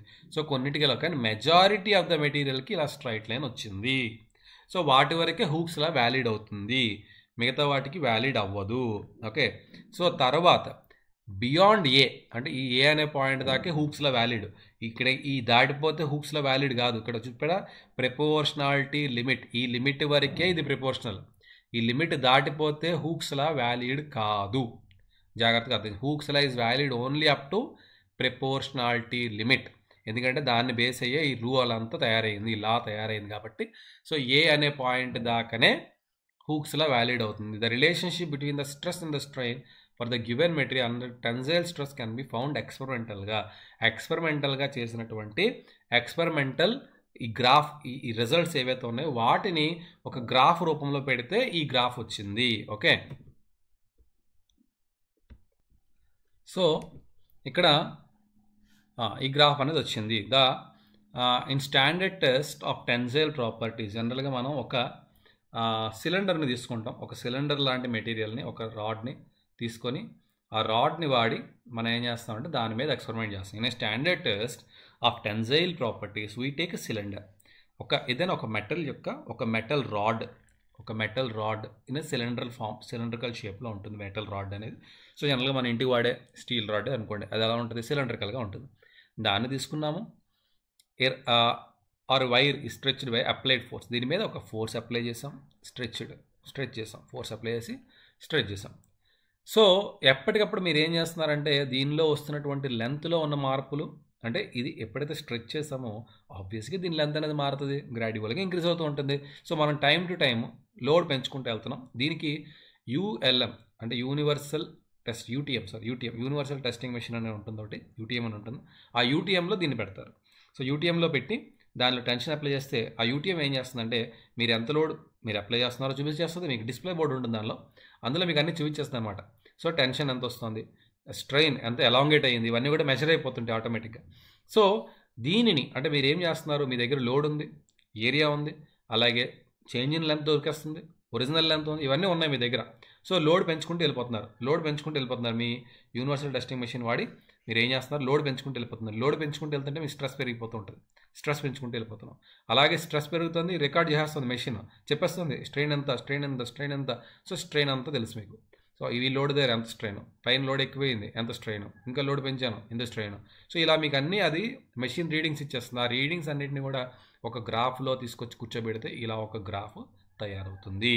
సో దీన్నే స్ట్రెస్ స్ట్రెయిన్ కర్వ్ అంటారు. This is called what, stress strain curve. Okay, so ఈ కర్వ్ ద్వారా మనకి అర్థం చేసుకోవచ్చు ఆ బాడీ, ఆ మెటల్ అనేది లోడ్కి ఏ రకంగా రెస్పాండ్ అవుతుంది. ఒక load application of external load పెట్టినప్పుడు మెటల్ ఎలా రెస్పాండ్ అవుతుంది అనేదే ఈ గ్రాఫ్. సో ఎక్కడైతే హూక్స్లా ఒబే 0 O to A అని ఆల్రెడీ చెప్పినట్టుగా, సో ప్రపోర్షనాలిటీ లిమిట్ ఎక్కడ సీజ్ అయిపోతుందో అక్కడతో హూక్స్ల వ్యాలిడిటీ కూడా సీజ్ అయిపోతుంది. ఓకే, అక్కడ నుంచి హూక్స్ల వ్యాలిడ్ కాదు. సో ఇక్కడ దాకా నువ్వు లోడ్ అప్లై చేస్తే, అంటే ఏ దాకా నువ్వు లోడ్ అప్లై చేస్తే okay the body regains its original dimension. A దాటిపోయింది నీ లోడ్, అంటే ఈ లోడ్ దాటిపోయి నువ్వు పైకి వెళ్ళిపోయావు. ఓకే, సో అది ఇంకా in the region A to B stress and strain are not proportional. ఇక్కడ ఏ దాకా proportional, A to B this is elastic point, B is what, elastic point. Yield point అంటే అర్థం ఏంటంటే ఎలాస్టిక్ పాయింట్ అంటే there are two limits, one is proportionality limit, another one is elastic limit. B is elastic limit. Elastic limit లో body proportionality ఉండదు. Stress is proportional to strain పనిచేయదు, కానీ అది recover అయ్యే ఛాన్స్ ఉంది. అంటే ఒరిజినల్ షేప్లోకి మళ్ళీ రాగలదు. లోడ్ తీసేస్తే మళ్ళీ ఒరిజినల్ షేప్లో అది రీస్టోర్ చేసుకోగలదు. అంటే ఏ O to A, ఆరిజిన్ నుంచి 0 to A or O to A whatever, ఈ మధ్యలో స్ట్రెస్ స్ట్రెయిన్ ప్రపోర్షనల్గా ఉంటాయి. అండ్ నువ్వు లోడ్ రిమూవ్ చేయగానే అది దాని ఒరిజినల్ షేప్లోకి మళ్ళీ వచ్చేస్తుంది. దాని స్ట్రెయిన్ అంతా పోయి ఒరిజినల్ 0 స్ట్రెయిన్ వచ్చేసి ఒరిజినల్ షేప్లోకి వచ్చేస్తుంది.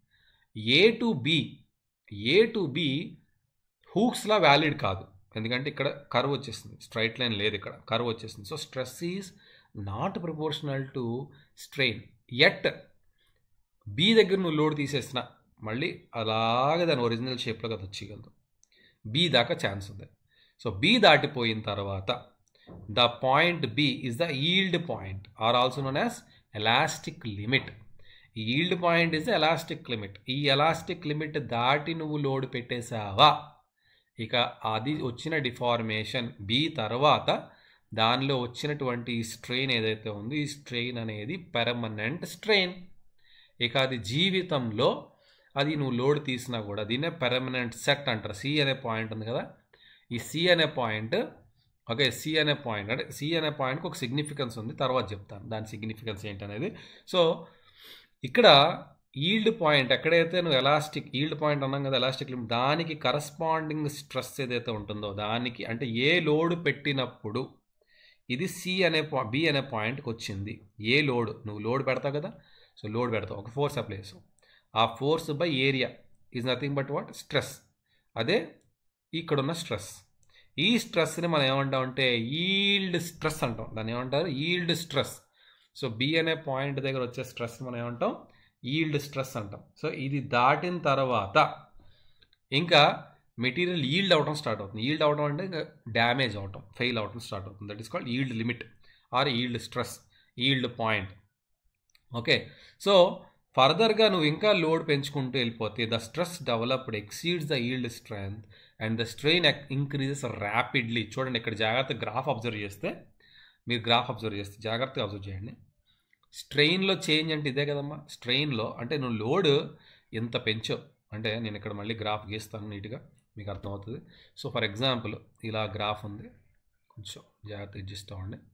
సో ఇక్కడ స్టార్టింగ్ ఇది ఏ అనుకుందాం, ఇది బి అనుకుందాం, ఓకేనమ్మా, బి అనుకుందాం. నువ్వు ఇక్కడ నుంచి ఇక్కడ దాకా ఎంతో లోడ్ పెంచావు, చాలా లోడ్ పెంచావు. సో చాలా లోడ్ పెంచావు, ఓకే, చాలా లోడ్ పెంచావు. అలాగే బి దగ్గర రావడానికి ఇంకొంచెం పెంచావు. ఇది లోడ్. స్ట్రెస్ అంటే అర్థం ఏంటి, లోడ్ మీద డిపెండెంట్, ఇదంతా లోడ్. సో ఇంత లోడ్ పెంచితే నీకు వచ్చిన స్ట్రెయిన్ అంతరా. So strain is very little strain. So you have got this much only strain. So ఇంత లోడ్ పెంచితే ఈ యారో చూస్తే మీకు అర్థం, ఇంత లోడ్కి ఇంతే స్ట్రెయిన్ వచ్చింది. తర్వాత అబ్జర్వ్ చేయండి గ్రాఫ్ ఎట్లా వెళ్ళిపోయింది, ఇలా వెళ్ళిపోయింది.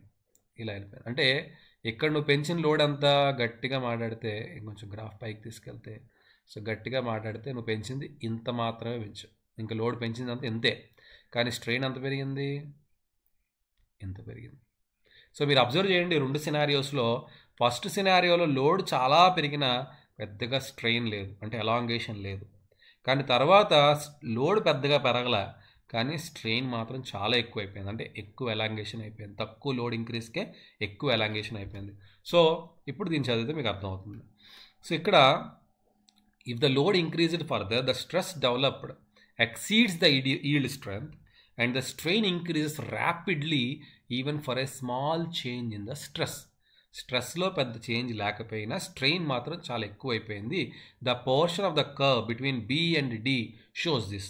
The portion of the curve between B and D చూస్తే మీకు అర్థమవుతుందని చెప్తున్నాడు. ఇది చూస్తే యూ విల్ అండర్స్టాండ్ అంటున్నాడు. Okay, so the body does not regain its original dimension. ఇప్పుడు ఎప్పుడైతే మనం జాగ్రత్త అర్థం చేసుకుంటాం, బి దాటిపోయిన తర్వాత ఇంకా అది ఇంకా ప్లాస్టిక్ స్టేజ్లోకి వెళ్ళిపోయింది. ఎలాస్టిక్ స్టేజ్ దాటిపోయింది. ప్లాస్టిక్ స్టేజ్ అంటే ఇంకా అది ఇక రిగైన్ అవ్వదు. That is called permanent deformation or plastic deformation. So the body will not regain its original dimension. In this case, even when the stress is 0, ఇప్పుడు నువ్వు ఒకసారి లోడ్ తీసేశాక కూడా బి నుంచి వెళ్ళిపోయావు ముందుకి. ఓకే, అంటే B is a elastic limit. Elastic limit దాటి ముందుకు వెళ్ళిపోయావు. వెళ్ళిపోయిన తర్వాత నువ్వు లోడ్ రిమూవ్ చేసినా కూడా ఇందులో స్ట్రెయిన్ అనేది అలాగే ఉండిపోతుంది. ఆ స్ట్రెయిన్నే మనం పెర్మనెంట్ సెట్. పర్మనెంట్గా సెట్ అయిపోయింది ఇంకా అలాగది. పర్మనెంట్ సెట్ అంటే ఇంకా పర్మనెంట్గా ఇంకా సెట్ అయిపోయింది అలాగది, మారదు ఇంకా, మళ్ళీ రిగైన్ అవ్వదు. The deformation is set to be plastic deformation. ఆ డిఫార్మేషన్ మనం ఏమంటాం? Plastic deformation. ఎలాస్టిక్ అంటే రికవర్ అవుతుంది, రీగెయిన్ అవుతుంది, ఒరిజినల్ షేప్లోకి వచ్చేస్తుంది. ప్లాస్టిక్ అంటే రాదు. ఓకే, ద డిఫార్మేషన్ అంటే plastic deformation. The point D on the graph is ultimate tensile strength. So ఇది దీని యొక్క అల్టిమేట్ పవర్. అంతమించి లోడ్ అది తీసుకోదు. పడిపోయింది కింద, ఇంకా ఇదే కదా మ్యాక్సిమం. దీని తర్వాత ఇంకా ఫెయిల్ అయిపోయింది, ఫ్రాక్చర్ పాయింట్ అంటారు, విరిగిపోయింది, ఇంకా రాడ్ అనేది విరిగిపోయింది. So D is the ultimate limit. Okay, that is ultimate tensile strength of that material. Beyond this point, additional strain is produced even by reduced applied force. దీని తర్వాత ఇంకా అది విరిగిపోయింది కాబట్టి నువ్వు లోడ్ తగ్గించినప్పటికీ కూడా ఇక్కడ ఏమైంది? లోడ్ కిందకి వెళ్ళిపోయింది, తీసుకోవట్లేం కదా, ఫ్రాక్చర్ అయిపోయింది. లోడ్ కిందకి వెళ్ళిపోయింది, ఫ్రాక్చర్ అయిపోయింది. ఓకే, సో ఈ రకంగా ఓకే ఒక మెటీరియల్ అనేది బిహేవ్ చేస్తుంది when load is applied on it. Okay, so if the ultimate strength and fracture point D and E, ఇప్పుడు ultimate ఇది డిఈ అనేది చాలా దగ్గరగా ఉన్నాయనుకో, డి అండ్ ఈ రెండు పక్కపక్కనే ఉంటాయి కనుక చాలా దగ్గరగా ఉంటాయి. Okay, so D and E are close, the material is set to be brittle. So D E అనే పాయింట్ల మధ్యలో దూరం ఉంటే, అంటే దూరంగా ఉంటే then it is ductile. Okay, అవి పక్కపక్కనే ఉంటే that is brittle material, very fast it will fail. Okay, ductile material ఏం చేస్తుందంటే కొంచెం సాగుతుంది, ఫెయిల్ అయ్యే ముందర. ఫ్రాక్చర్ పాయింట్ అంటే ఏం కాదు, ఫెయిల్యూర్, విరిగిపోయింది ఇంకా అక్కడతో, అది ఫెయిల్ అయిపోయింది. ఆ ఫ్రాక్చర్ పాయింట్కి వెళ్ళే ముందర కొంచెం టైం ఉంటుంది డక్టైల్ మెటీరియల్కి. అస్సలు ఫెయిల్యూర్ స్టార్ట్ అవ్వగానే ఇమీడియట్గా ఫెయిల్ అయిపోతుంది అని బ్రిటల్ మెటీరియల్ అంట. అంటే డిఈ అనే పాయింట్లో ఫెయిల్యూర్ ఇక్కడ స్టార్ట్ అయ్యింది, డి దగ్గర స్టార్ట్ అయ్యింది, ఈ దగ్గర ఎండ్ అయ్యింది. ఫెయిల్యూరు ఒకేసారి అవ్వదు, డి దగ్గర స్టార్ట్ అయ్యి ఈ దగ్గర ఎండ్ అయింది. ఈ మధ్యలో కొంచెం దూరం ఉంటే దట్ ఈస్ డక్టైల్ మెటీరియల్. ఈ రెండు మధ్య దూరం లేదు, ఫెయిల్ ఇలా జస్ట్ స్టార్ట్ అయ్యి వెంటనే సడన్గా కొలాప్స్ అయిపోద్ది, that is brittle material. As stated earlier, the stress strain behavior varies from material to material. అంటే ఈ స్ట్రెస్ స్ట్రెయిన్ బిహేవియర్ అనేది ఒక్కొక్క మెటీరియల్కి ఒక్కొక్కలా ఉంటుంది. ఓకే, రబ్బర్ అనేది మనం తీసుకుంటే దాన్ని ఎన్నిసార్లు నువ్వు ఫోర్స్ అప్లై చేసినా అది మళ్ళీ దాని ఒరిజినల్ షేప్లోకి వచ్చేస్తుంది. ఎన్నిసార్లు మీరు అప్లై చేసినా, టెన్సైల్ స్ట్రెస్ ఎన్నిసార్లు అప్లై చేసినా అది రిగైన్ అవుతుంది. Okay, so figure 10.4 shows stress strain curve for elastic tissue of aorta. So 10.4, let us see 10.4. So stress strain for elastic tissue అంటే ది రబ్బర్లో ఉండే టిష్యూ అనమాట. The large tube carrying blood. Okay, మన body blood vessel, ఇది మన longest blood vessel which carries blood, aorta. So దీని యొక్క stress strain curve అనేది ఏ రకంగా ఉంటుంది అనేది చెప్తున్నాడు. So it does not obey Hooke's law or most of the region. ఇది చూసి దీని యొక్క ఎలాస్టిక్ కర్వ్ ఎలా ఉంది, ఎక్కడ స్ట్రైట్ లైన్ కనిపించాలి. స్ట్రైట్ లైన్ కనిపిస్తేనే హుక్స్ లా ఈజ్ వ్యాలిడ్. ఇక్కడ స్ట్రైట్ లైన్ లేదు. సో ఇక్కడ no well defined plastic region. Deformation ఎక్కడ స్టార్ట్ అయింది? ఇక్కడ మనకి వెల్ డిఫైన్డ్ ప్లాస్టిక్ రీజన్ ఉంది. ప్లాస్టిక్ రీజన్ ఎక్కడ స్టార్ట్ అయింది చెప్పగలవు నువ్వు? సి దగ్గర స్టార్ట్ అయింది, ఈ దగ్గర ఎండ్ అయిందని చెప్పగలవు. కానీ ఇక్కడ వెల్ డిఫైన్డ్ ప్లాస్టిక్ రీజియన్ కూడా లేదు, ఎక్కడ స్టార్ట్ అయిందో కూడా తెలియదు plastic region. So which can be stretched to cause large strains are called elastomers. వీటిలో ఎలాస్టిసిటీ ఉంది కానీ హూక్స్లా అనేది కనిపించట్లా. ఇలాంటి వాటిని మనం ఏమంటాం అంటే ఎలాస్టోమర్స్ అంటాం. వీటిని ఏమంటాం? ఎలాస్టోమర్స్ అంటాం. సో నెక్స్ట్ సెషన్లో ఎలాస్టిక్ మాడ్యులై అంటే ఏంటి, యంగ్స్ మాడ్యులస్ అంటే ఏంటి, సో వాటి యొక్క values for different materials, so వీటి గురించి మనం స్టడీ చేద్దాం. నెక్స్ట్ క్లాస్లో స్టడీ చేద్దాం. ఇక్కడ దాకా I think you have understood this lesson. So if you like this session, please subscribe to our channel and share this video to your friends also. It can help them. Thank you so much.